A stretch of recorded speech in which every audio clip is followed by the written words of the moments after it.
রাত যখন ৩টা, শহর ঘুমিয়ে পড়েছে, গ্রাম অঞ্চল নিস্তব্ধ।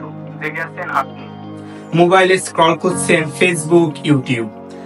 স্ক্রিনে ভেসে বেড়াচ্ছে অগণিত ছবি, ভিডিও, মেসেজ। আপনি ভাবছেন এবার একটু ঘুমাই, কিন্তু ঘুম তো আসে না। ঘুম কি হারিয়ে গেছে, নাকি আমরাই তাকে একটু একটু করে প্রতিদিন সরিয়ে দিচ্ছি? চলুন দেখে আসি ঘুম আমাদের জীবনে কতটা গুরুত্বপূর্ণ। আজ আমরা বেশি কাজ করি, বেশি জানি, কিন্তু কম ঘুমাই। কারণ আমাদের বিশ্বাস ঘুম মানেই সময় নষ্ট। অথচ বাস্তবতা হলো ঘুম না হলে আপনার সবকিছুই নষ্ট। ঘুম আমাদের শরীরের নিজস্ব ডাক্তার। আমরা যখন ঘুমাই, মস্তিষ্ক স্মৃতি সংরক্ষণ করে, দেহকোষগুলো নিজেকে মেরামত করে, স্ট্রেস হরমোন কমায়, এমনকি রোগ প্রতিরোধ ক্ষমতা বৃদ্ধি করে। আবার আমরা যদি না ঘুমাই, তাহলে খিটখিটে মেজাজ, ভুলে যাওয়া, হৃদরোগ, এমনকি আকস্মিক মৃত্যুও ঘটতে পারে। বাংলাদেশের শহর অঞ্চলে ৭০% মানুষ পর্যাপ্ত ঘুম পায় না। শিক্ষার্থীদের মধ্যে ৮০%-এর ঘুমের গুণগত মান খারাপ। বিশ্বে প্রতিদিন ১ বিলিয়নেরও বেশি মানুষ ঘুমের সমস্যা নিয়ে জেগে থাকেন। আপনার যদি পরিপূর্ণ ঘুম না হয়, আপনার কর্মদক্ষতা নেমে যেতে পারে ৪০% পর্যন্ত। আপনি কি জানেন, মাত্র ১৭ ঘন্টা আপনি যদি না ঘুমিয়ে কাটান, তাহলে আপনার মানসিক সক্ষমতা একজন মদ্যপানরত মানুষের সমান হয়ে যাবে। রাইফা একজন বিশ্ববিদ্যালয়ের ছাত্রী। রাত জেগে পড়ে, সোশ্যাল মিডিয়া স্ক্রল করে, সকালে উঠে আবার ক্লাসে ঘুমায়। মিনতি একজন গৃহবধূ।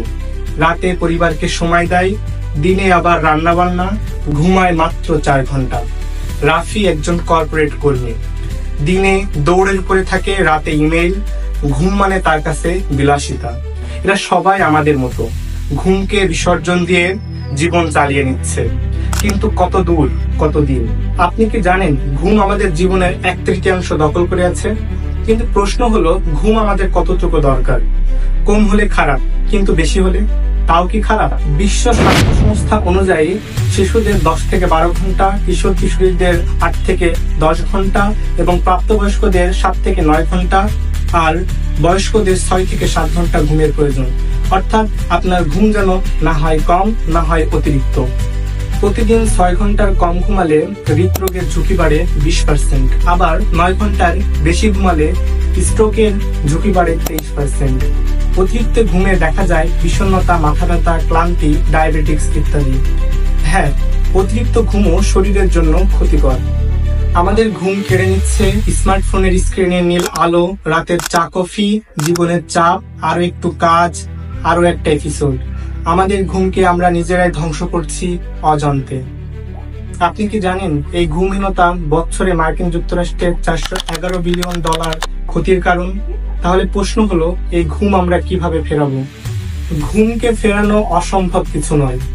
প্রতিদিন একই সময় ঘুমাতে যান, ঘুমানোর 1 ঘন্টা আগে মোবাইলের স্ক্রিন বন্ধ রাখুন, রাতের খাবার হালকা রাখুন, রুমের আলো কমান, পরিবেশ শান্ত রাখুন, বই পড়ুন, মেডিটেশন করুন। ঘুমকে ডাকতে হয় ভয় দেখিয়ে নয়, ঘুমকে ডাকতে হয় ভালোবেসে। আপনি যখন ভালো ঘুমান, আপনি আরো প্রোডাক্টিভ হন, সিদ্ধান্ত নিতে পারেন পরিষ্কারভাবে, মন থাকে আপনার শান্ত। ঘুমই হলো সুস্থ মস্তিষ্ক, সফল জীবন, শান্ত আত্মার মূল চাবিকাঠি। কিন্তু তা হতে হবে পর্যাপ্ত, না বেশি না কম। একদিন আপনি অনেক কিছু হারাবেন, কাজের জন্য, টার্গেটের জন্য, স্বপ্নের জন্য, কিন্তু ঘুমকে হারালে আপনি নিজেকেই হারাবেন। তাই ঘুমান আজ রাতে, নিয়ম মেনে, ভালোবাসা দিয়ে। ঘুম শুধু বিশ্রাম না, ঘুম মানে জীবন। তাই নিজের জীবনকে নিয়ে সচেতন হন, সুস্থ থাকুন, ভালো থাকুন। ইনশাআল্লাহ আবার কোনো একটি ভিডিওতে দেখা হচ্ছে। আল্লাহ হাফেজ।